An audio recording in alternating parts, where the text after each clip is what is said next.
Thank you, Suzanne. Thank you, Josie. Thank you, Jim. I'm assuming that he's on his way. Yeah, great networking. Thank you for giving all of us this opportunity to rub shoulders and talk about what we do and how we can bring the latest and the best and the greatest for our clients. This morning I was checking the news, and CDC reported that suicide rate has gone up from 1999, and the latest data is 2014. It's up to 13 deaths per 100,000 people in our country. It is just a shame that of all the other medical conditions, the pathology, the mortality, the morbidity is improving. We don't worry about cancer as much, we don't worry about heart disease as much, but we still have to worry about the suicide rates going up in our clientele.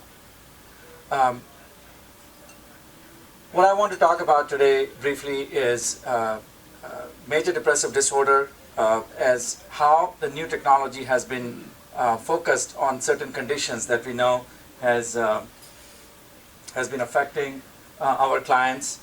All of us almost here work with addiction medicine, recovery, relapse prevention, and we know that one of the biggest challenge with that those programs and also for our clients is mood disorder.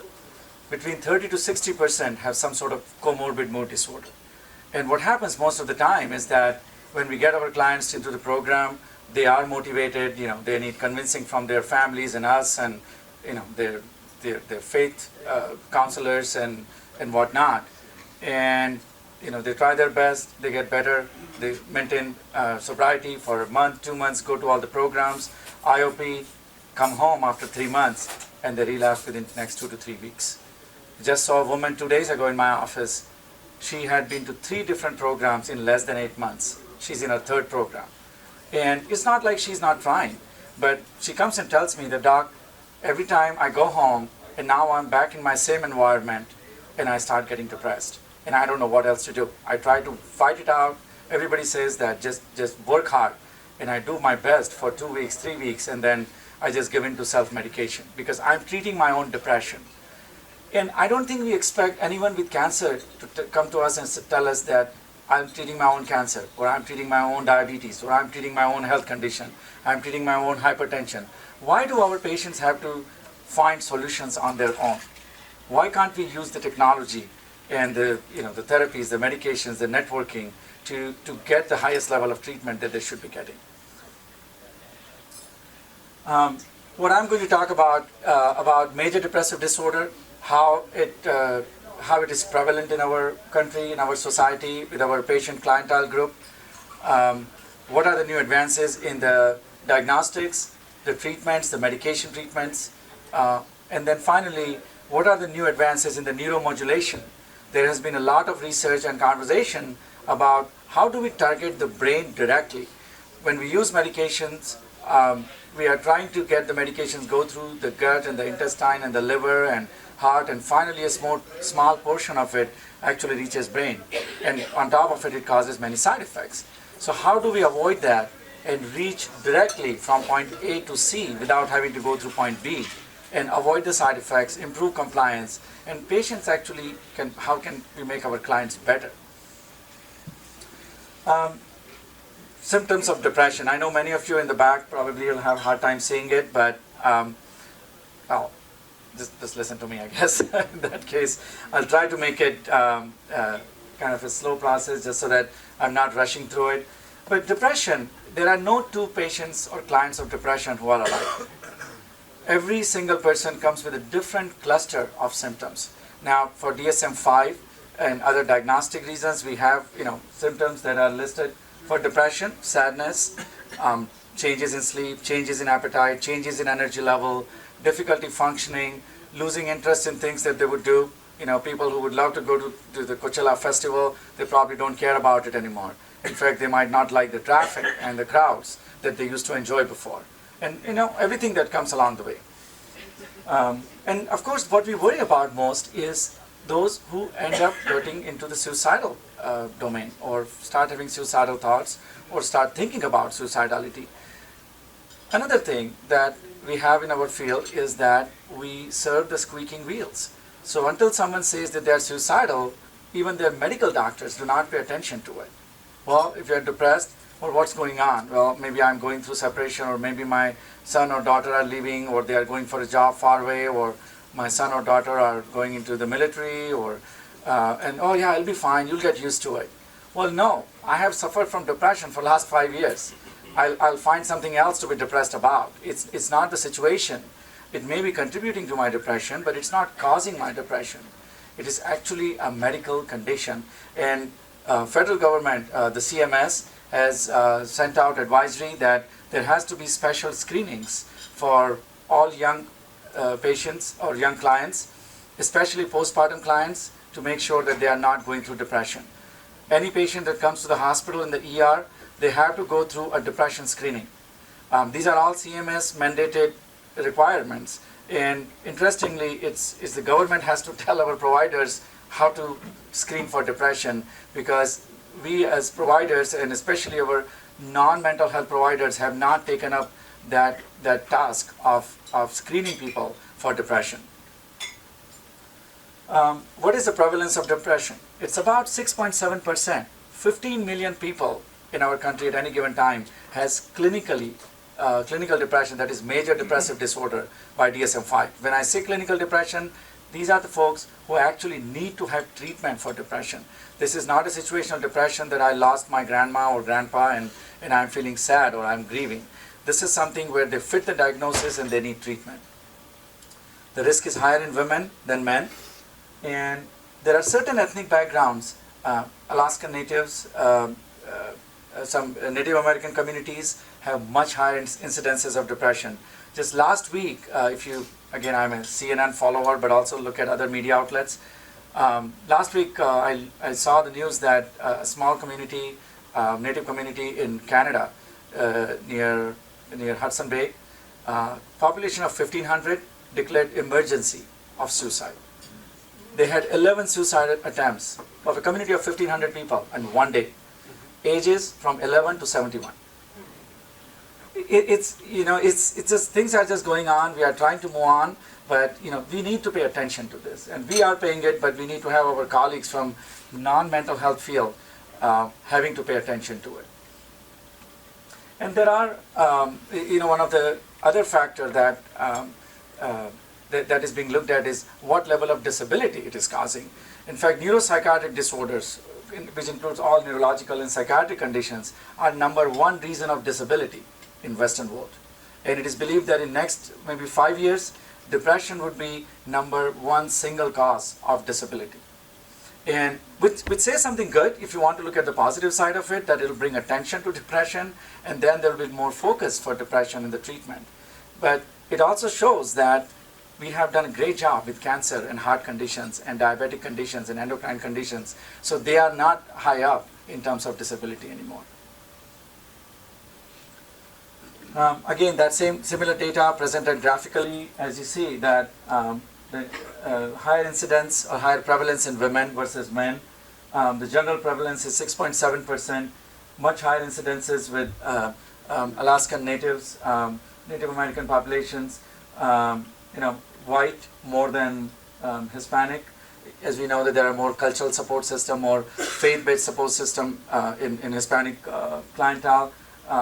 So the data that came out this morning from CDC is showing that the suicide rates have been growing between those last 15 years, but specifically more in middle-aged white women. So it went up by 26%. That was the largest increase in any specific age group and specific ethnic background. 26%.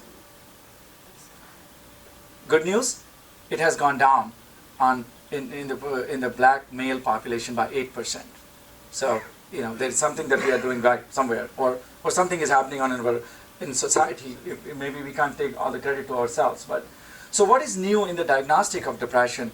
The best way to diagnose depression is a good clinical interview, and that's what the clinicians who are here and those you work with, and we know that we have to spend that time with our patients.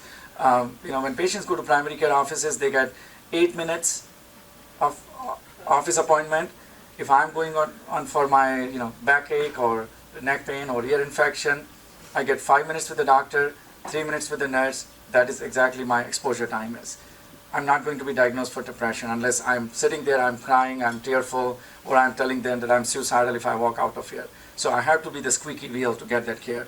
But we need to have good clinical interviews, obviously.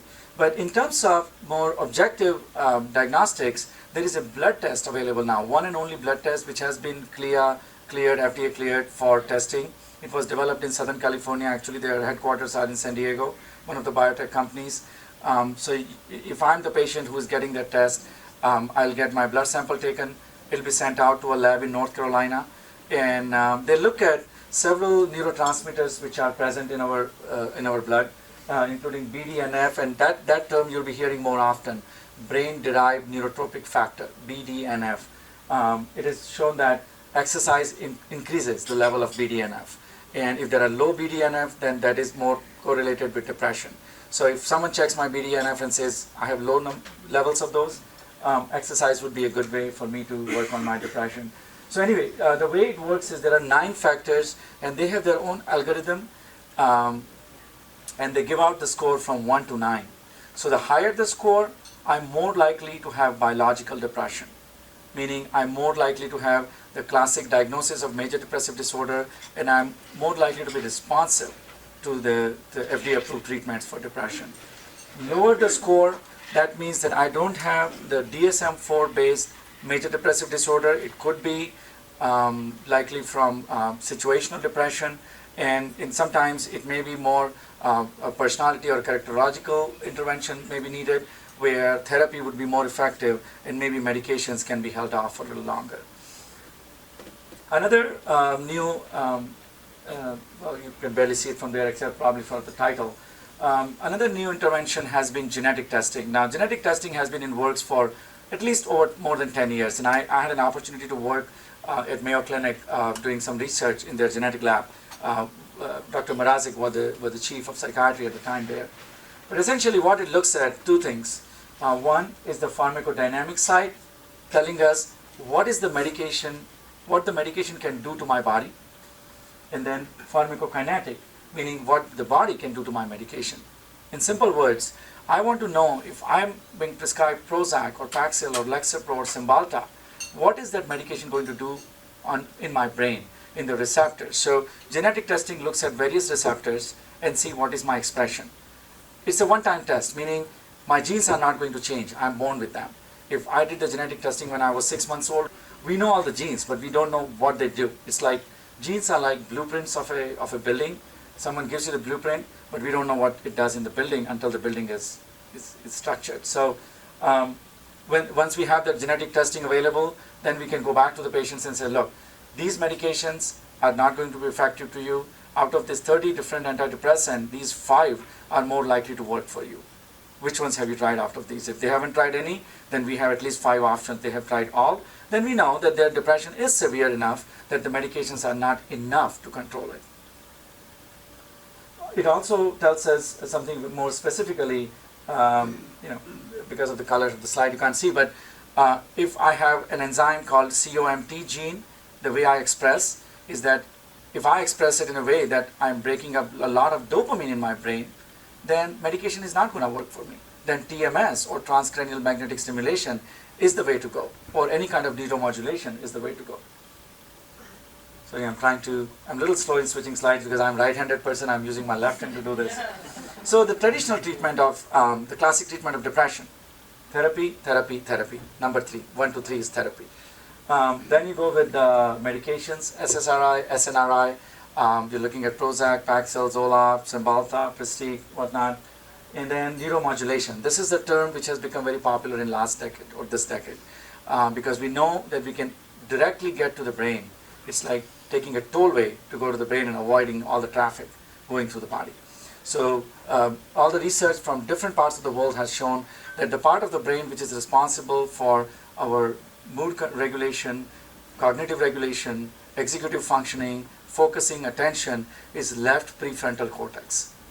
And it's about a quarter-sized area. There are some correlation between that area and the motor cortex on the left side. So that is the basis of developing and finding out where we need to put the stimulation of our magnetic stimulus or the transcranial magnetic stimulus. But again, it is individualized. Not all of us have it at the same location. There could be a variation of up to half a centimeter, 1 centimeter. So that is another expertise that we have to use before we put someone or recommend someone for transcranial magnetic stimulation. How do we integrate treatment? Because even though we are working, all of us in the mental health system, we are at times we feel that we are kind of a broken system, that one person does something and the second person doesn't know what's going on. So we need to have better integration of our treatment and our care. By the way, turtles are my favorite living beings besides humans, I should say. And they live 300 years. They live 200, 300 or 400 years. It's like they have figured out mindfulness somehow. When we look at medications, our patients who have depression or addiction or other comorbidities, we know that they have multiple health issues. Why? It is not that they are born with it. I'm equally likely to develop heart condition and diabetes than someone who has addiction or depression. But the reason is because of their depression, they are not taking care of it. They are not going to their doctors, they are not taking their diabetic medicine, their heart medicine, and by the time they come to your program, my program, they have already had 10 years of untreated depression, but also 10 years of untreated health issues. So they are going to be on multiple meds, and we know what happens when we put multiple medications. There are going to be side effects and interactions. You probably know this, but something to emphasize, that all these medications, before they are approved by FDA, when they go through clinical trials, they exclude people who are having other medical issues or having other mental health conditions. So if there is a clinical trial for depression, that person would not be on any other medication. That person would not have PTSD, that person would not have bipolar, that person would not have addiction medicine or addiction issues or being in the hospital. How many times you find those patients? Never. I don't find anyone who actually can fit in what clinical trials are doing. Point is that we don't know what Lexapro is interacting with. We don't know what Cymbalta is interacting with because there is no clinical trial studying it. So we have to learn it ourselves. So we have to be very careful, at least from the clinical side. Jim is here now, but as we use our prescription pad, we have to be use so much restraint. It is easy to use the prescription pad. It is hard to say no using the prescription pad. That's what where we have to use our restraint. When it comes to medication treatments, about first 2 or 3 trials of antidepressant comes from primary care because they are still the gateway doctors. That's where the most clients are going to go. We don't have enough psychiatrists, nurse practitioners, PAs, prescription providers essentially for psychiatry yet. First 2 or 3 trials coming from primary care, SSRI. Generally, SSRI is the first trial. For those of you who practiced in mental health field, when Prozac came out, that was a true revolution. Before that, we used to have patients stay in inpatient for 6 months for depression, 4 months for depression. You don't hear that anymore. I'm medical director at an inpatient psychiatric facility. I'm lucky if I get 4 days approval from insurance now, or 6 days is like a real stretch. If the doctors, the reviewers, when I have to have the phone conversation with them, and then something that we all read about, they'll say, okay, is this patient ready to kill himself or herself right now if you let them out? That would be the only reason I'll give you 1 extra day for this. So it's so strict to even get 1 extra day of approval. Generally, we get 3 to 4 days, and part of the reason that we get 3 days is because of the state regulation of 72-hour hold. That someone comes on a 72-hour hold, that generally the insurance covers those 72 hours. But you go past that, it's a huge battle. Point is that with the advent or with the introduction of Prozac in the field, we were able to create treatment programs where someone could come in the hospital for 1 week, 4 days or 5 days, and then we could have them come to IOP or other levels of outpatient treatment. So that was the true revolution. And I believe that after 30 years, TMS is the next evolution in this field. This is a game changer. What we see here is that once patients have gone through SSRIs, then they go through SNRI, And then at this point, psychiatrists have to be involved because now you're looking at the fine art of psychiatry. It's not algorithm at this point. One medication is not going to be enough. You have to add a second medicine, a third medicine. And many of these patients, or well, I should say small fraction of the big picture, but many of those patients who are not responding to anything, they ended up being referred for ECT or shock treatment. Nobody likes those. Doctors don't like it, patients don't like it, family don't like it, children don't like it. I mean, nobody likes having those, but sometimes that's the only option that they are left with. I used to do ECT long ago before TMS technology was approved because we didn't have any other option for our patients. There are side effects to medication. You know, everybody talks about the stomach side effects, weight gain, and difficulty with sleep or sleeping too much. But what they don't talk about in public is they talk about in doctor's offices sexual side effect. That is the reason that most young men and women do not like to take antidepressant. Almost all antidepressants have those side effects. This is from a study which is the largest non-pharmaceutical funded study. So of course it creates a little bit more trust into this. This is called STAR-D trial, NIH funded study. For the first time they actually looked at different antidepressants and compared them and developed an algorithm as to someone comes in, what should be the first medicine, what should be the second, what should be the third if they're not responding to the first 3 trials. And what this showed is that the more trials a person has to go through, the less likely they get to have remission from depression. Meaning, if you have 1 prior treatment or 2 prior treatments or 3 treatments of failures, the chances of getting better goes down. So biologically or genetically, some of us are programmed that way, that our depression does not get better with medication treatment.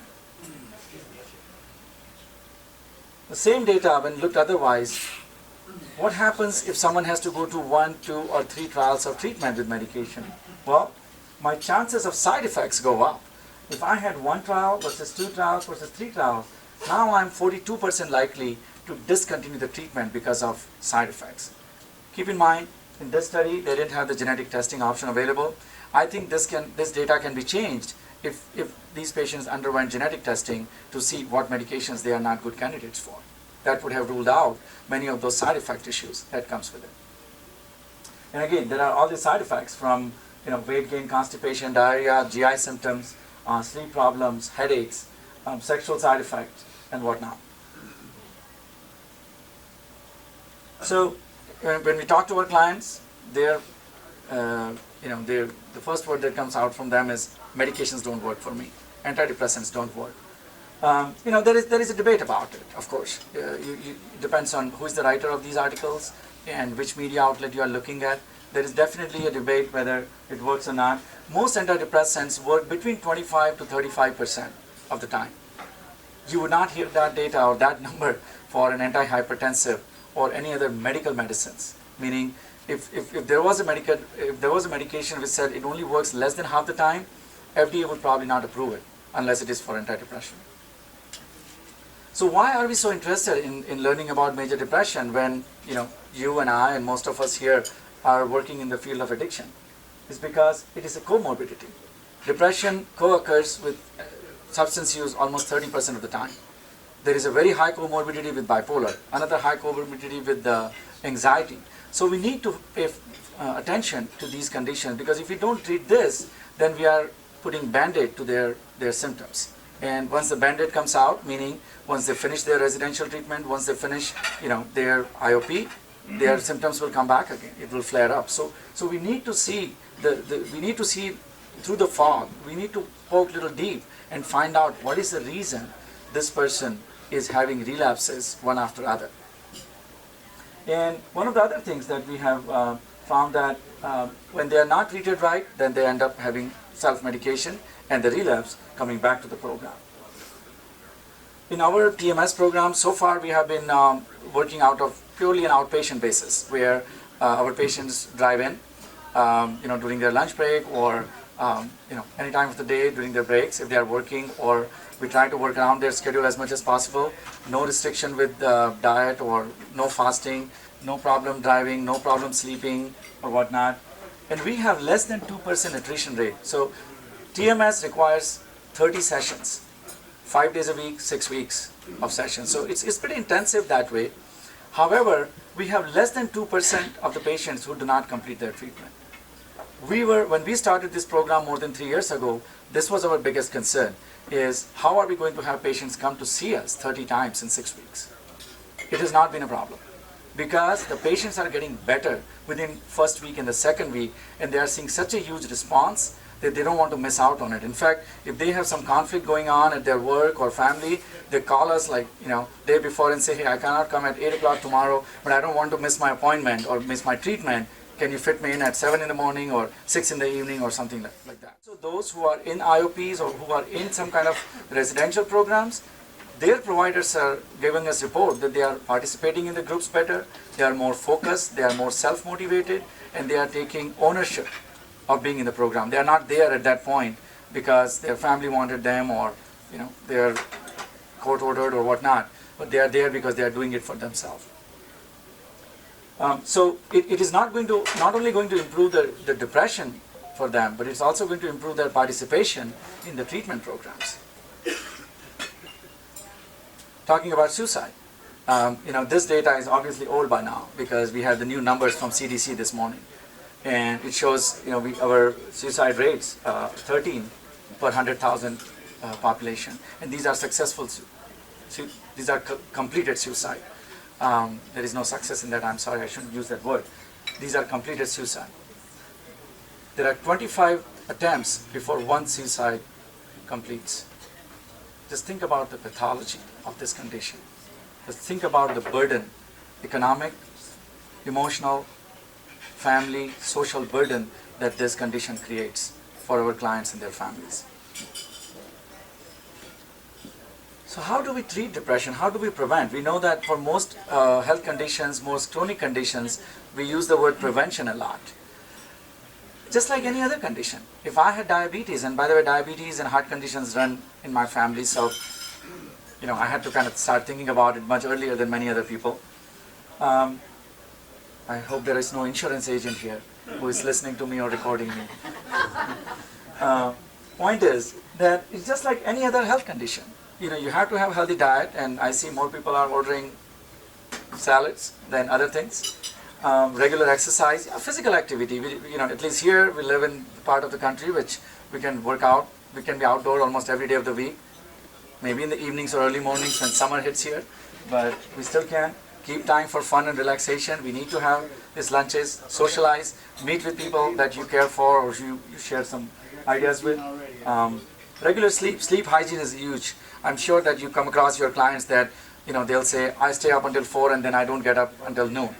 And and our internet and Netflix and 24-hour channels have not been making it any easier for us, the video games and whatnot. And most importantly, compliance with treatment. Compliance word is really big, but I think we have done a great job of breaking it down. As maybe see a therapist here, or go to a group here, or go to meetings, and whether it's 12-step or smart meetings and whatnot. So this is important for depression, for any condition that we are trying to treat. If we can divide our treatments in these titles and have our clients kind of create their own plan, more likely to work than we telling them what to do. Well, TMS is the new hope for happy, joyous, and free. As I said, turtle is my favorite. At our house in the pool, we have not real turtles, but we have the turtle tiles. So if you come out sometime, they look like they're real turtles floating around. Neuromodulation, that's the term that I kind of want to pay focus on. It is a relatively new term, but because there are more options available now, ECT has been used for over 80 years. We know that something about the brain nerve function controls depression. What ECT does, it improves nerve conduction. So does TMS. Without having to be in the hospital, without needing anesthesia, without losing all your memory, you get the benefit of improving depression with improving electrical activity. Then comes deep brain stimulation. It's a very invasive process where they actually cut open part of your brain and then try to put a stimulator. Another one is vagal nerve stimulation. This is an FDA-approved treatment. I had some patients who were part of this when it came out.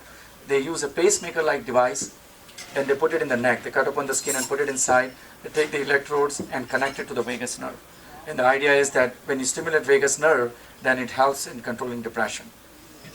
Interesting thing though, that vagus nerve also connects with the laryngeal nerve. So when the stimulation is not constant. So there is stimulation, then there is break for a few minutes, then there is stimulation, then there is break for a few minutes. So if I had VNS, I won't be able to give you the speech unless I turned it off, because my voice will go away when it stimulates.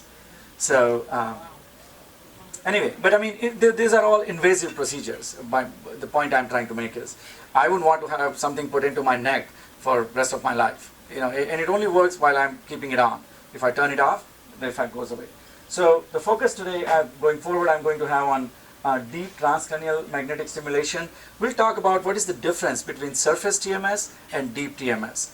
Surface TMS came out first, and then in 2013 there was FDA approval for deep TMS, and since that has happened, the field has literally taken off. Another piece of scientific evidence, this is a PET scan, which is used more commonly for dementia. On academic centers, if you go to, if I somehow have some doctor at UCLA and tell them that I can be a research study patient and check on my brain, and if they can do a PET scan, if I'm depressed, this is how my brain will look like. And if when I'm not depressed, this is how my brain will look like. So there is actually brain lighting up when we are not depressed. Or in other words, brain is inhibited when we are depressed. Our brain is not functioning at the level it should be. So there are more objective labs and objective tests that are coming up. But again, we are more focused on the treatment at this point. So if you look at the history of neuromodulation, TMS has been out for many, many years. It has been out since 1930s. And if you can imagine, in those days, they did, ECT, I said TMS. ECT in those days was done without anesthesia. Just imagine what it's like going through shock treatment without anesthesia. But over time, there has been various developments. This was a big year. In year 2000, NIH, or National Institute of Health, developed and patented this coil. This is a helmet-like device. This is what is used by BrainsWay, and BrainsWay got the license to produce it for the commercial use, and it is available now in the market since 2013 after FDA approval. So it's a special coil in the helmet which goes on the head, and then this is how the helmet looks like, and we have some videos and pictures of those going forward. So the data has been pouring in.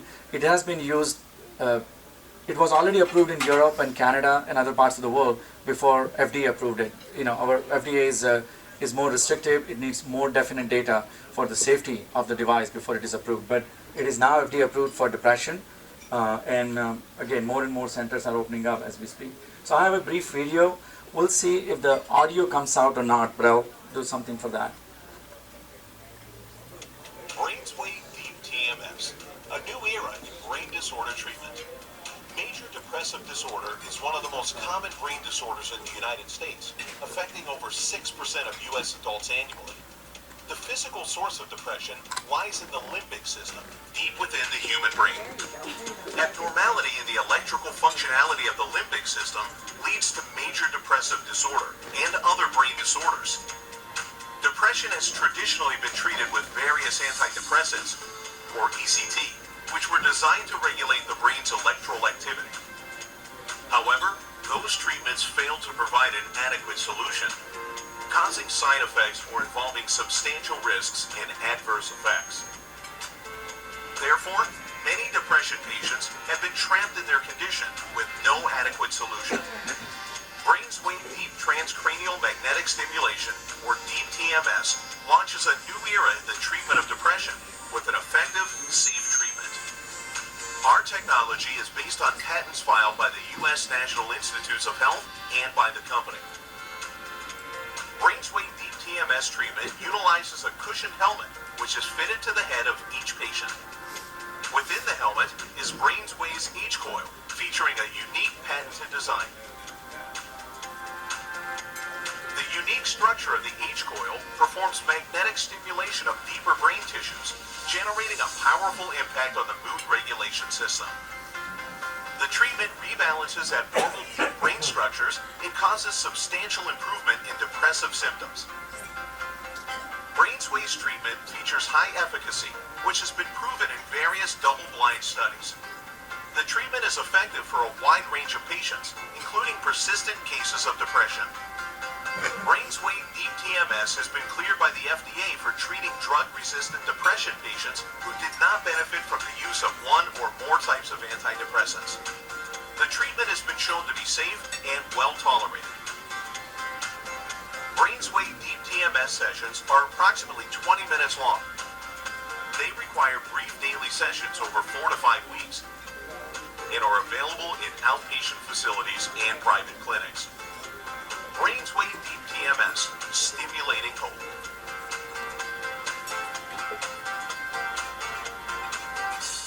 Thank you.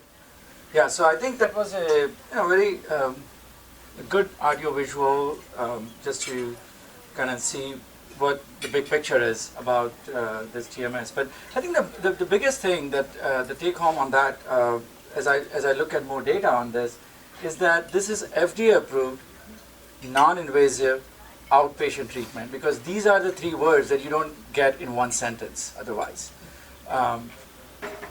Most of the medication, of course, you can take outpatient, but their efficacy rates are much lower than TMS. So these are just some technical things about the device. This is a H coil. The reason we want to know that name H coil is because the company is working on about 8 different coil designs for PTSD and bipolar and addiction and nicotine dependence, OCD. So we are hoping, and because we know that there are clinical trials going on in the next year to 3 years to 5 years, this device, the BrainsWay Deep TMS, will be available for multitude of neuropsychiatric condition. In Europe, it has already been approved for dementia, autism, Parkinson's, tinnitus, bipolar, negative symptoms of schizophrenia, addiction, and whatnot. So, the good thing about FDA I like is because they are more restrictive. They want more data to make sure that the consumers are going to be safely treated with it before the device comes out to the market. But you will see those trials kind of being fruitful and those data coming out. The patented part is that this is deep TMS. Understand, this is no radiation. There is no radiation like CT scan or X-rays. This is magnetic pulse. These are magnetic pulses. Second, there is no electricity being transferred. So this is not like shock treatment. A person is awake talking to us. We are doing some therapy sessions with them. We are helping them set up their daily or weekly goals. Some patients, we have them watch some insightful stimulating videos. So they are not sleeping or they don't have to be sedated for this treatment. So they drive in, they drive out, there is no restriction. One thing we actually enforce upon to make sure that they are well hydrated and they have been eating well.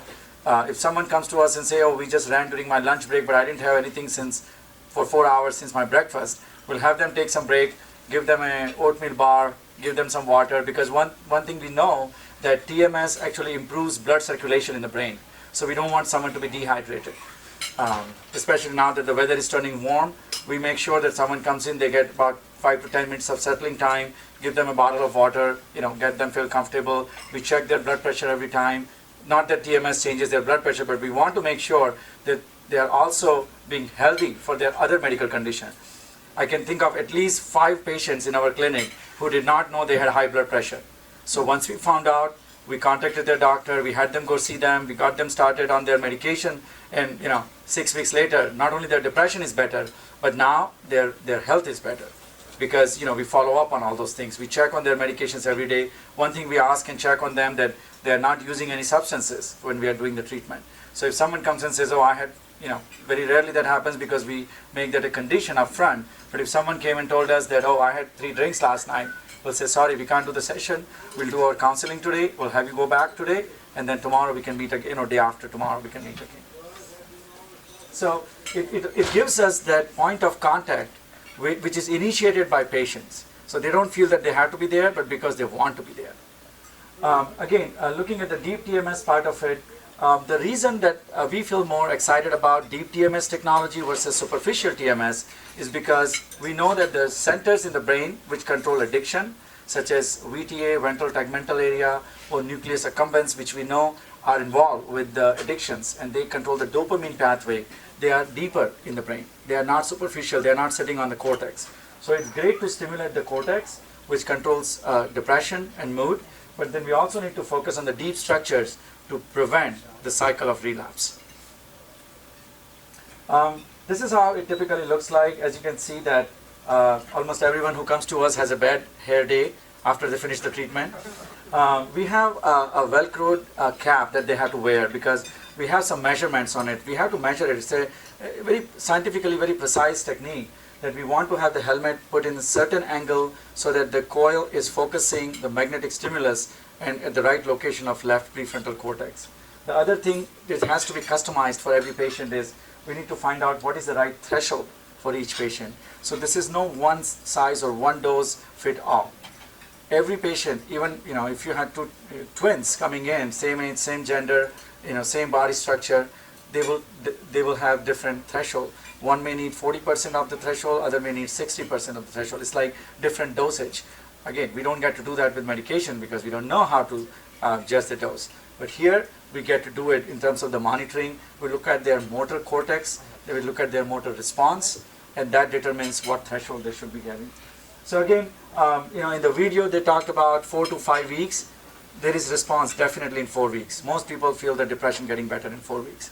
But to get the remission, that's a term that has been used more commonly lately, remission versus response. I feel better, that's good. But I want to have this condition under control so that I can go to these talks, I can go to my work. I don't need to be constantly thinking about my depression. That is the term that is being coined now called remission. So 4 to 6 weeks, about 20 to 30 minutes each time, and almost, it's just something in your day. Come in, get the treatment, and go back to work or go back home. So there is a cortical mapping involved, which decides what the angle of the helmet would be and what would be the threshold. Just kind of focusing on why it is important to look at these. Who is a good candidate for TMS? We get some of the most treatment-resistant clients in our programs. If they could get better with the first trial of Prozac or first trial of Lexapro, they wouldn't be with us. So by the time they have gone through 2 or 3 or 4 trials of medication, inpatient, residential treatment, maybe they are in IOP now, we need to do something more for them. And this number that looks kind of faint, it says that 33% of the patients do not respond to medications. So who is a good candidate for TMS? Anyone who has suffered from depression for more than 1 or 2 years, who has been through at least 1 or 2 trials of medication is a good candidate for TMS. And as I said earlier, insurance companies are approving this technology, this process. They want to have prior authorization with the doctor because they want to go through the whole history and they want to make sure that all other avenues have been reached already. Now those who are already in the treatment program, they have already gone through all the therapies or are going through therapies. They are, have been on medication, so they are the right candidate for the treatment. The term I was using, remission versus response. Response is when the symptoms are 50% better. Remission is generally the symptoms are more than 70 to 80% better, meaning now I'm back to my normal baseline level of functioning. I can go to work, I can keep my family happy, I can take care of my social obligations, and if I'm a student, then I can go back to college or whatnot. So that is remission. And with TMS, we are seeing remission rates of about 42%, which is more than twice as we see the medication. But more importantly, response rates of more than 70%.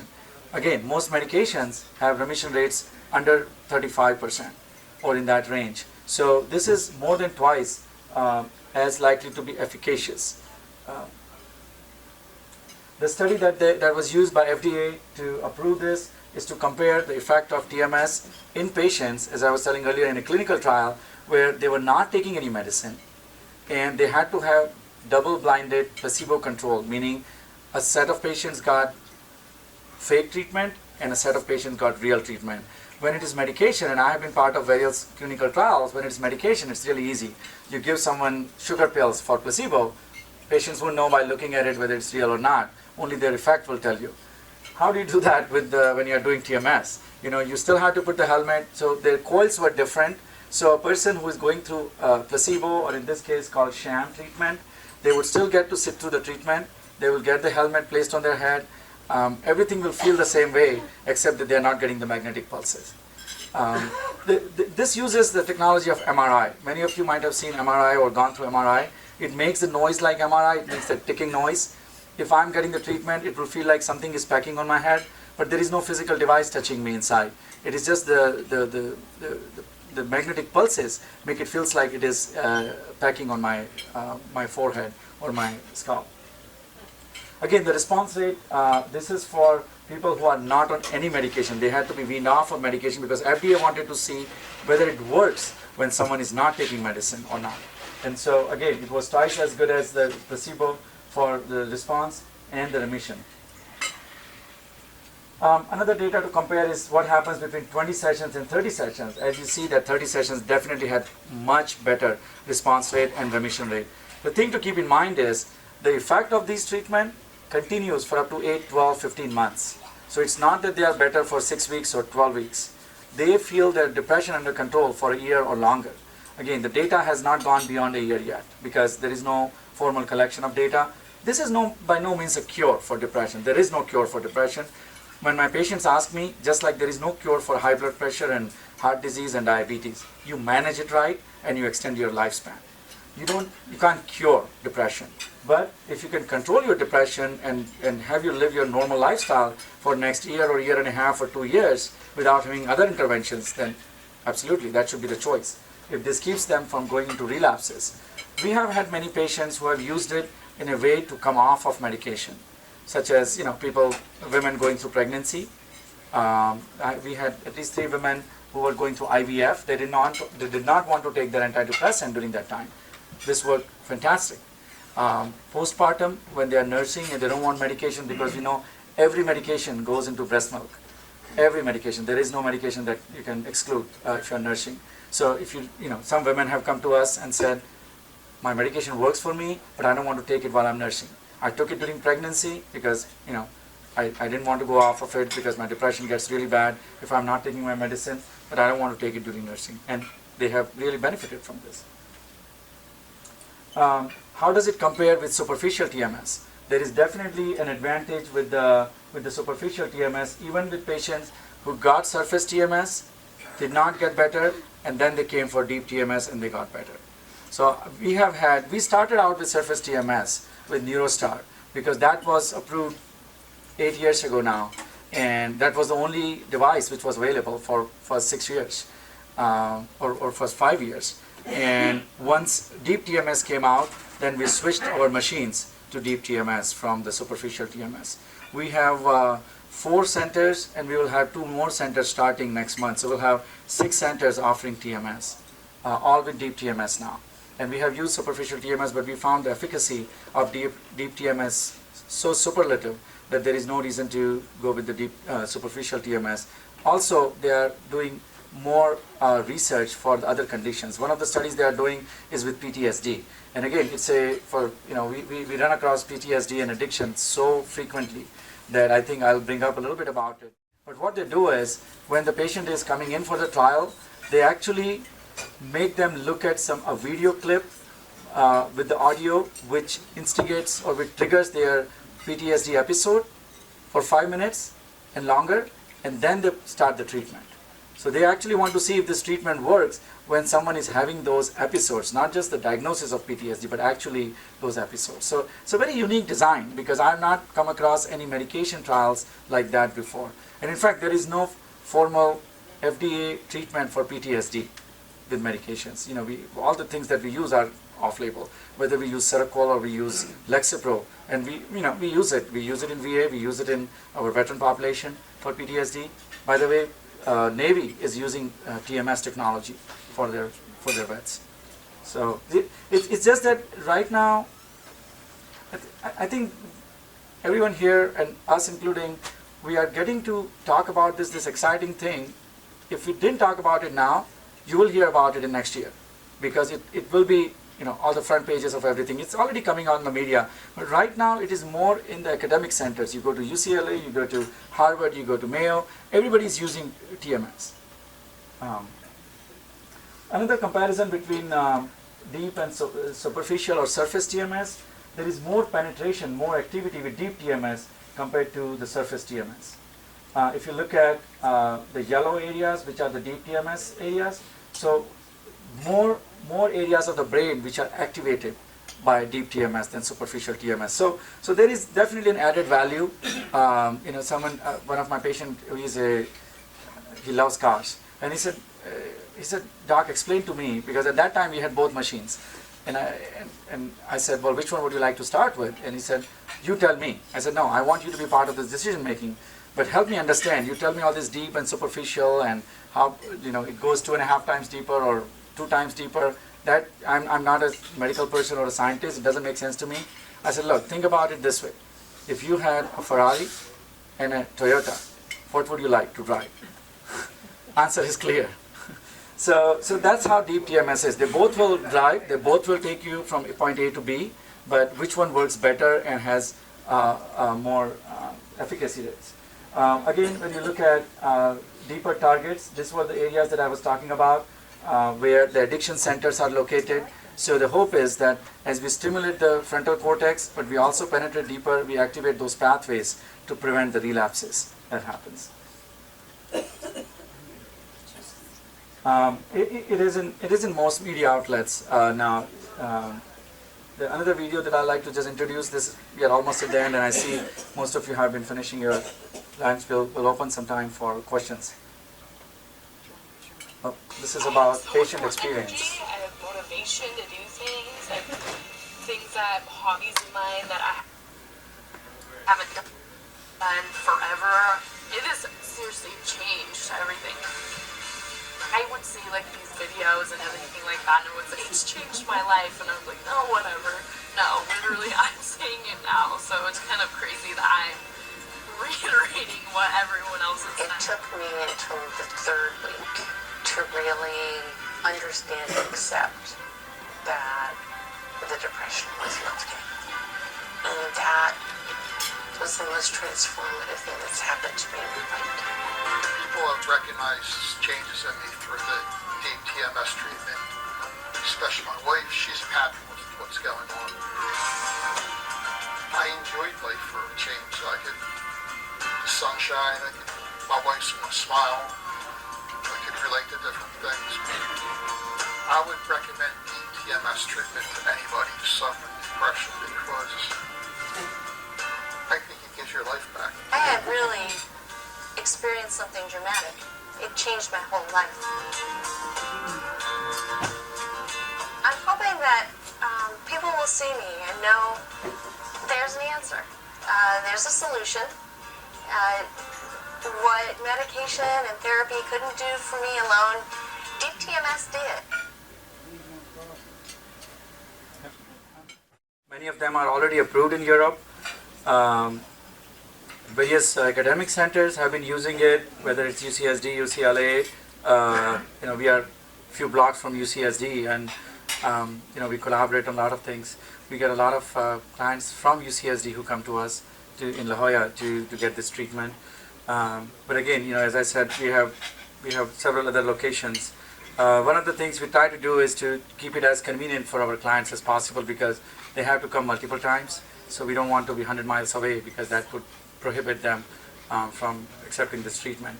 But again, thank you so much for listening, and hope I kept you all interested in this. Time for questions. You'll think of more questions when you go home, of course. But Suzanne, myself, Dr. Christie, we are available now and later. Just keep it here. Thank you. Thank you. Thank you, Dr. Sheth. So isn't that fascinating? It is. Anybody think about someone that they feel like could really take advantage of this? Might be good for your patients. Dr. Sheth is going to be here. He's going to have lunch, so please take advantage of this time that he's here to ask questions. I wanted to mention that Paul Clowers is here from Killaby Center, and they have really integrated this as just a primary treatment offering for your services. And if you could just say a couple of things about that. Yeah, we've partnered with Dr. Sheth for a while now, and clients that are suffering from we're a treatment facility as well. But we've had a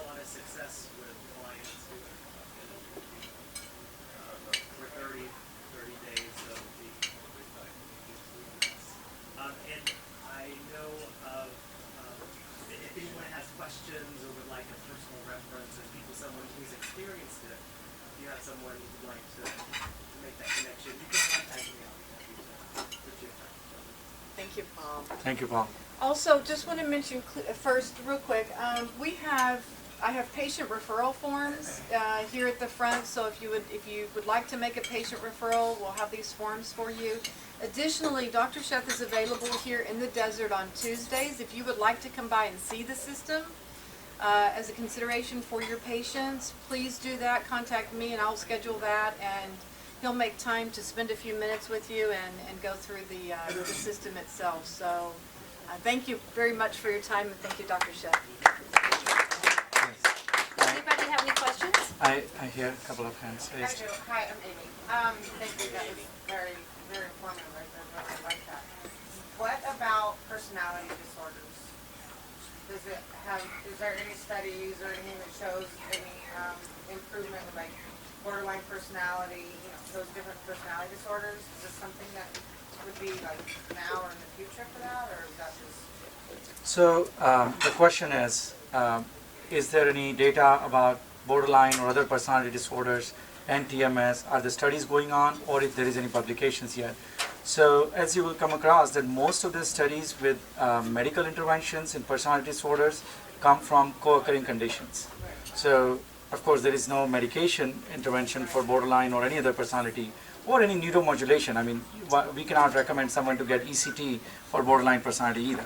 But what happens is, because of borderline personality or other personality conditions, more likely to have the clients having major depression, or they may have PTSD.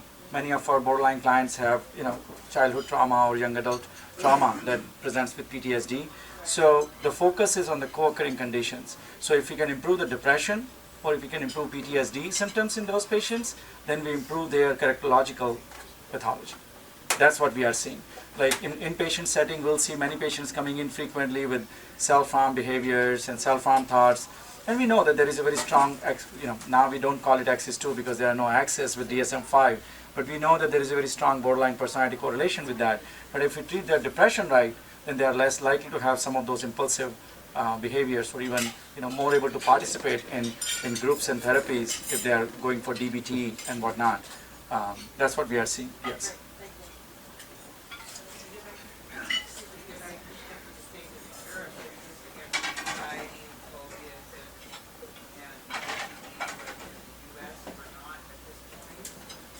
So the question is, in Europe it is used for anxiety, phobia, OCD, more kind of anxiety spectrum conditions, and we are not.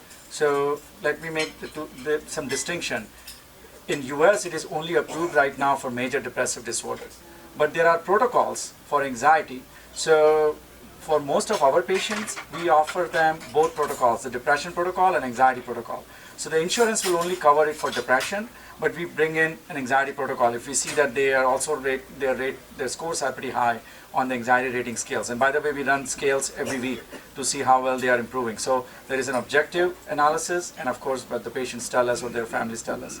Right now there are clinical trials going on for OCD in US and PTSD, so those anxiety spectrum disorder and nicotine dependence and addiction disorders. So what will be different is that they will come up with probably a different helmet for it. So the machine will be same, the helmet will have their coil focusing the pulses at a different part of the brain. So that is the advantage of this technique, that you could literally take it, if for depression is prefrontal cortex, for dementia you can stimulate temporal lobe. You can come up with the areas of the brain that need to be developed or stimulated. So yes, right now there are trials, but for anxiety there is some protocol available as it is. Yes. Can you talk a little bit about, I don't know if it was an experiment with ketamine, but something that you did with ketamine? So this is an off-label question again. No, I have to qualify that just to make sure. So ketamine is a prescription medicine, if I would say that, for available for last 30-40 years. It's used by anesthesiologists for procedures, and over last 10 years there has been kind of a new interest in using ketamine for depression. It has also been used by some pain centers for chronic pain, but I'm focusing, or I'm talking right now more about depression. So there is a foundation, Ketamine Support Foundation, which was created by a person who actually benefited from it, and ketamine has been placed on a fast track approval process by FDA for depression. As you can imagine, ketamine is not anymore a brand medicine because it has been out there for so long. It is generic. So there is no pharmaceutical interest in getting FDA approval. For any medication or any device to get FDA approval, it involves millions of dollars of cost for clinical trials. And so that the companies try to recover that cost by keeping a patent on it for 7, 10, 15 years and charge you $10 for a pill of Prozac, which costs them 10 cents. But with ketamine, they don't have a choice of that. So there is no pharmaceutical interest. So that's why a lot of us providers like us who treat treatment-resistant depression, we have taken it upon ourselves to try to offer that option. So ketamine is available or can be used as an intranasal. It can be used as intramuscular, but the most data available is IV infusion, 40-minute infusion. So because we are in San Diego and we are a border town, we get a lot of patients from Mexico and other parts. I mean, we have patients from Australia, from Mexico. We had someone, right now I'm talking to someone from Canada, which we are very used to in desert to have Canadian patients. But so when they come in, they are staying in a hotel close to our clinic and they are like, we only have 3 weeks or we only have 4 weeks. We don't have the luxury of treating them over 2 months. So what we had done for many of our clients is we will offer them ketamine and TMS simultaneously, meaning they'll get ketamine in the morning and afternoon they'll come in for TMS. When I say simultaneously, not at the same time, because again, there is not enough data to support that. But we found that the efficacy rates zoomed up by more than twice. They were better in 2 weeks or 1 week even, feeling difference. But again, ketamine still is off-label. We offer it as an option. It is not covered by insurance, so it turns out to be very expensive because we have to have 2 nurses, and it's a procedure essentially. So it becomes about a 3-hour procedure. So there is a lot of cost involved. So we try to do things as much as we can within the means of FDA, within the means of financial affordability for our patients.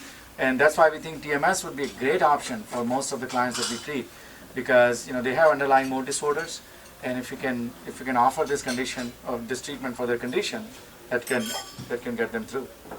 So, all right, long answer to your short question, but Thank you very much, Dr. Sheth. thank you, Josie.